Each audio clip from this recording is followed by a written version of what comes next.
It's not financial advice, not legal advice, for entertainment and educational purposes only. And anything I say is my opinion. Please don't make any financial decision based on anything I say in these videos. That being said, hit the like button, subscribe button on the YouTube algorithm stuff so you get the videos I put them out. See what I'm thinking, see me analyzing that data. Like I tell every day, the day they release us is false. Man, it gets a false narrative of the market. We can make bad trading decisions. Listen, there is a lot of bank fraud going on. And with everything else that's going on in the banking industry, this is something that, and this is just my opinion, that you need to keep your eye on. You need to watch your checking accounts, because the fraud in fraudulent checks for 2022 reached about $24 billion. And what's worse about that is the banks are not giving the clients, the depositors, back their money. They're making the depositors eat the loss. And that is quasi incorrect as far as I'm concerned. And when the bank does that, unless you put some pressure on the bank, unless you get a reporter or somebody of importance to go into that bank and make a complaint, the bank will give you the runaround on paying you back your money. Here's the thing.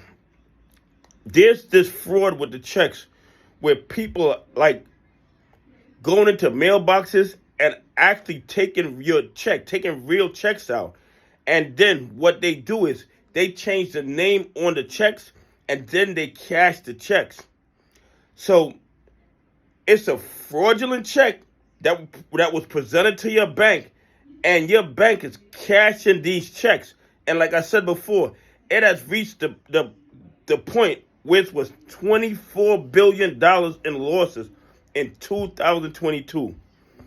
And a lot of times when you make the complaint to the bank is going to give you the runaround.